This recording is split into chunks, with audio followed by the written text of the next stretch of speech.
স্বাধীনতার এত বছর পরও দেশের বিভিন্ন অঞ্চলে দৃশ্যমান উন্নয়ন হলেও চরবাসীদের ভাগ্যের উন্নতি তেমনভাবে ঘটেনি।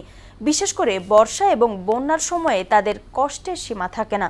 বন্যার পানিতে একদিকে তলিয়ে যায় ঘরবাড়ি, অন্যদিকে ক্ষতিগ্রস্ত হয় ফসলের ক্ষেত এবং পশু পাখির আশ্রয়স্থল।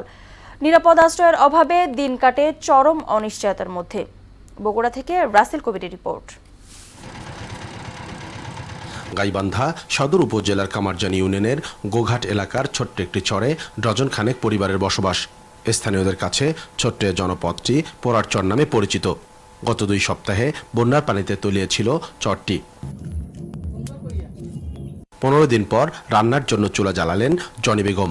মাঝের দিনগুলো তার মতো খেয়ে না খেয়ে দিন কেটেছে চরের বেশ কয়েকটি পরিবারের। 15 দিন মনে করো বন্যাতে ভরপুর, কোমর পানি, বাড়িতে আসতে পারেনি বা পা করতে পারি নাই। খুব দুরবস্থা, ভুরের মধ্যে রান্না করছি। সময়তে একবেলা খাসি, একবেলা হয়তো খাওয়ারও পাই নাই ছোট বাচ্চা। শুধু পোড়ার চর নয়, এবারের বন্যায় জেলার শতাধিক চর পানিতে ডুবে যায়। গত কয়েকদিনে বাড়িঘর থেকে পানি সরে গেলেও ভোগান্তি কমেনি বানভাসী মানুষের। পানি চলে গেছে, আমাদের তো আর কষ্ট শেষ হয় নাই, দুঃখ তো আছেই।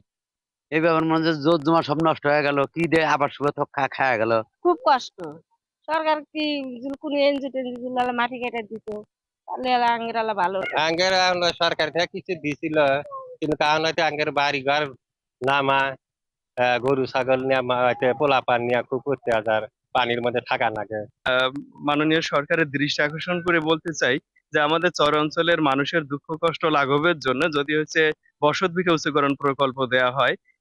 আগামীতে বন্যার দুর্ভোগ কমাতে চর অঞ্চলের নিম্ন অঞ্চলগুলো পর্যায়ক্রমে বসতভিটা উচ্চীকরণ প্রকল্প হাতে নেয়ার কথা জানালেন জেলা প্রশাসক।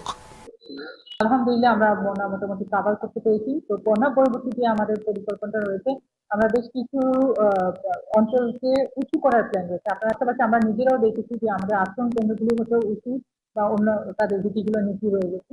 তো বেশ আমরা হয়তো সবগুলো পারবো না, ধাপে ধাপে স্বল্প মেয়াদী মধ্যমেয়াদী এভাবে আমরা ধাপে ধাপে হয়তো উপজেলাগুলোকে কভারেজ করার চেষ্টা করবো।